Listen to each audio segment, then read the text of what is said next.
inaugural speech ng Mayor Carmelo John Lazatin II, inanunsyo na niting kayang plano na isuspendiya ing pamagpatupad at pamaningil king environmental fee king Ciudad Angeles. Iti ing metong kareng peka palakpakan na parti ning speech ng Mayor Lazatin, lakwas at kabilang ing issue ning environmental fee, kareng peka kontrobersyal apisasabyan inyang panahon ning kampanya.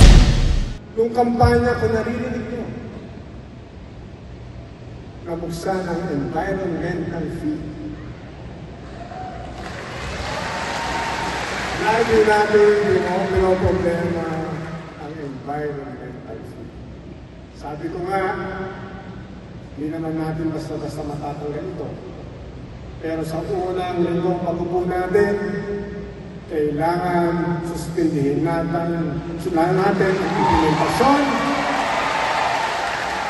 Ibababa natin sa konseho para i-review ang environmental.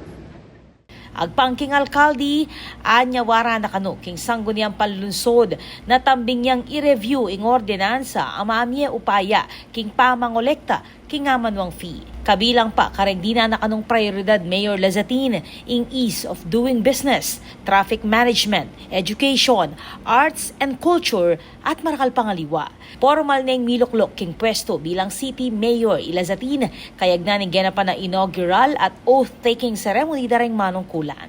Sinumpa na naman king pwesto dina Vice Mayor Amos Rivera at ring miyembro ning City Council a kabibilangan da dina Councilors Pog Sulier, JC Aguas, Cap Niknok Banyola, Marang Morales, Edu Pamintuan, Ron Pineda, Alex Injongco, Mitch Bonifacio, Attorney Jessel Dayrit at Raco Del Rosario.